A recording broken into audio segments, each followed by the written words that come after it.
Hello everyone, আসসালামু আলাইকুম। কেমন আছেন সবাই? আশা করছি সবাই অনেক ভালো আছেন। আপনাদের দোয়ায় আমিও ভালো আছি। আজ অনেক দিন পর আপনাদের মাঝে একটি ভিডিও নিয়ে হাজির হয়েছি। আজ আমি রান্না করব পুঁইশাক দিয়ে চিংড়ি মাছের ঝোল রেসিপি।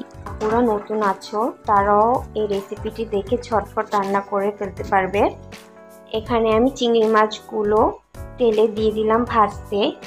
তার সাথে 1 চামচ হলুদের গুঁড়ো দিয়ে দিচ্ছি আর 1 টেবিল চামচ দিয়ে দিব লবণ।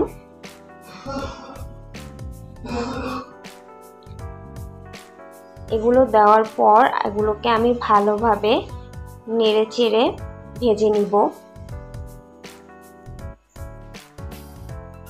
চিংড়ি মাছগুলো এতটা ভাজা যাবে না, একদম কড়কড়া ভাজা যাবে না, হালকা ভাজা করে নিতে হবে, না হলে চিংড়ি মাছগুলো কিন্তু শক্ত হয়ে যাবে। অতিরিক্ত ভাজা একদম ঠিক না চিংড়ি মাছ, কারণ চিংড়ি মাছ শক্ত হয়ে যায়। আমার চিংড়ি মাছগুলো ভাজা হয়ে গেছে, এখন আমি তাড়াতাড়ি উঠিয়ে নিচ্ছি।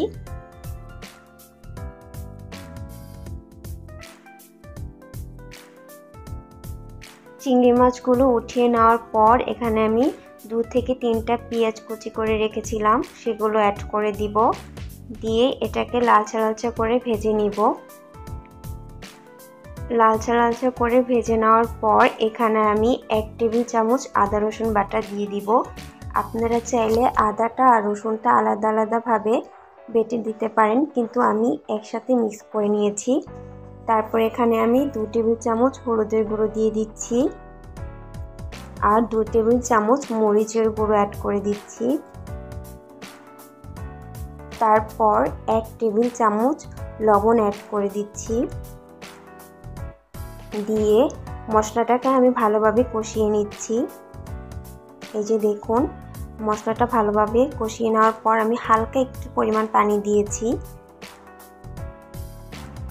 এভাবে মশলাটা কষিয়ে নেওয়ার পর এখানে যে মাছগুলো ভেজে রেখেছিলাম সেগুলো অ্যাড করে দিব। এখন এই যে মাছগুলো অ্যাড করে দেওয়ার পর এটাকে আবারও ভালোভাবে 2-1 মিনিট কষিয়ে নিব। 2-1 মিনিট কষানোর পর এখানে আমি ধুয়ে রাখা শাকগুলো অ্যাড করে দিব।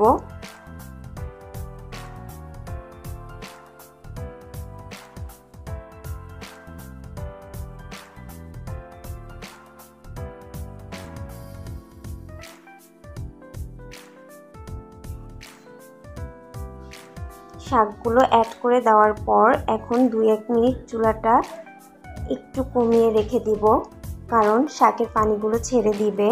এখানে এক্সট্রা কোনো পানি অ্যাড করবেন না। এক্সট্রা কোনো পানি অ্যাড করলে শাক পানসা লাগে, খেতে একদম ভালো লাগে না। শাকের যে পানিটা বের হয় ওটাই অথেন্টিক, ওটাই ঠিক, এর থেকে বেশি প্রয়োজন পড়ে না। এই যে আমার দেখুন শাক থেকে প্রচুর পানি বেরিয়ে গেছে। এখন আমি ঢাকনা দিয়ে 2 থেকে 3 মিনিট ভালোভাবে শাকটাকে জাল করে নিব। এই যে আমার শাকটা জাল হয়ে গেছে।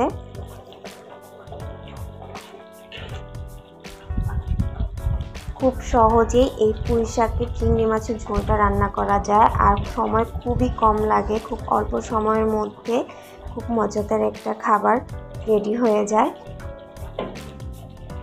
আমার ভিডিওটা আজকে এই পর্যন্তই। সবাই ভালো থাকবেন, আমার জন্য সবাই দোয়া করবেন যাতে আমি আরও ভালো ভিডিও আপনাদের মাঝে নিয়ে আসতে পারি। আজ এই পর্যন্তই। আসসালামু আলাইকুম, সবাইকে আল্লাহ হাফেজ।